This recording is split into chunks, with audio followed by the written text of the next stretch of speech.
Ассалому алайкум бародарон ва хоҳирони азиз, шумо бо китожагонро тамошо карда истодаед ва мо видеои шавқовар ва муфидро эҷод хоҳем кард. мехостем дар бораи яке аз кишварҳои ҷолиб таърихашро ба шумо пешкаш кунем.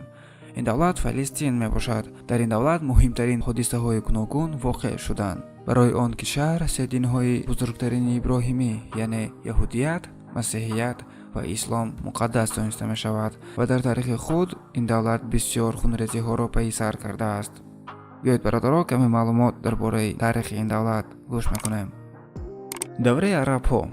аввалин ҳамлаи араб ба Фалестин аз соли 634 рост меояд, вақте ки қувваҳои халифи Абу Бакр қалъаи Византияро забт карданд ва муяссар шуданд ки пас аз ҷанги Ярмук комилан Византияро забт кунанд. ва пас аз он дар соли 638 патриарх Сафрони калиди Иерусалимро ба халифаи Умар супурд.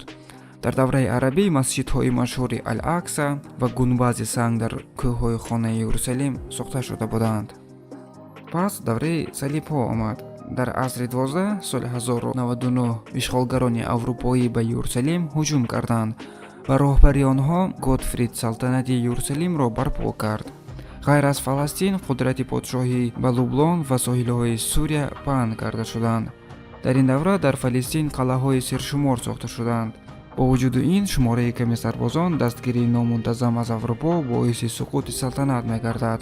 охирин баъзеи силогарон Акре буд ки дар соли 1291 боздошт шуда буд. ва баъд аз салибҳо давраи мамлюк оғоз шуд.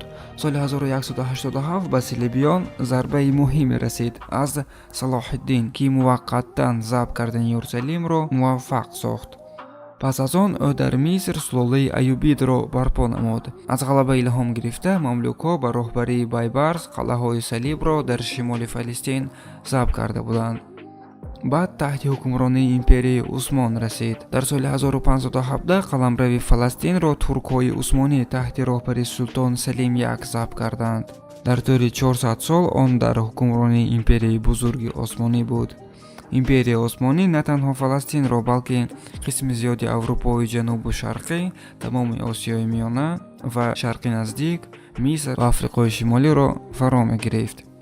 дар ҳамин давра дар Фаластин мувофиқи қонунҳои мусулмонӣ масеҳиён ва яҳудиён мақоми зимма доштанд, яъне онҳо озодии нисби шаҳрвандӣ ва мазҳабӣ доштанд, аммо ҳақ доштанд ки силоҳ дошта бошанд, дар артиш хидмат кунанд ва аз онҳо андозҳои махсус талаб мекарданд.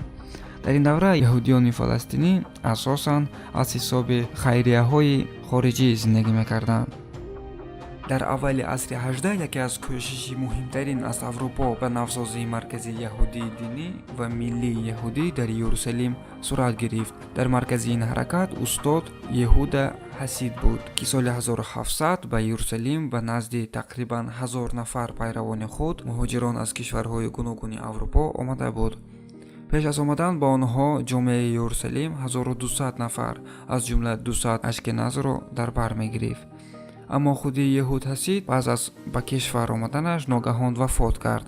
байни пайравони ӯ ва ҷомеаи қарзии ашкеназии Иерусалим баҳсу муноқишҳо ба миён омад, ки боиси аз ҷониби кредиторони араб сӯзонидани синагогаи ашкеназӣ ва аз шаҳр хориҷ шудани яҳудиёни ашкеназӣ шуд.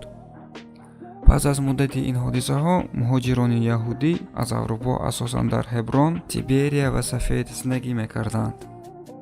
дар аввали соли 1799 Наполеон ба Фаластин ҳамла кард. Фаронса тавонист Ғаза, Рамла ва Лод забт кунад. муқовимати бераҳмонаи туркҳо пешрафти артиши Фаронсаро ба шаҳри Акре қатъ кард. флоти англисӣ ба кӯмаки туркҳо расид. генерали фаронсавӣ Глеберт муяссар гашт ки туркҳоро дар кӯҳи Тавор мағлуб кунад. аммо аз сабаби набудани артиллерияҳои вазнин Наполеон натавонист қалъаи Акреро забт кунад ва маҷбур шуд ки ба Миср паноҳ барад. дар соли 1800 аҳолии Фаластин аз 300 000 нафар зиёд буданд. 25 000 нафари онҳо масеҳиён буданд, ки дар тамоми Фаластин пароканда буданд. яҳудиён 5 000 нафар буданд, ки асосан дар Иерусалим, Тиберия ва Ҳеброн ҷамъ мешуданд. боқимонда аҳолии кишвар тақрибан 270 000 мусалмон буданд, қариб ҳама суннӣ буданд. бародарон, ин буд каме маълумот то асри 19 дар бораи Фаластин буд. Агар хоҳед ки бознавор дар бораи ин давлат ташкил кунем, дархости худро ба комментарӣ нависед, мо албатта пешкаш мекунем. Сар баланду хонобод бошед.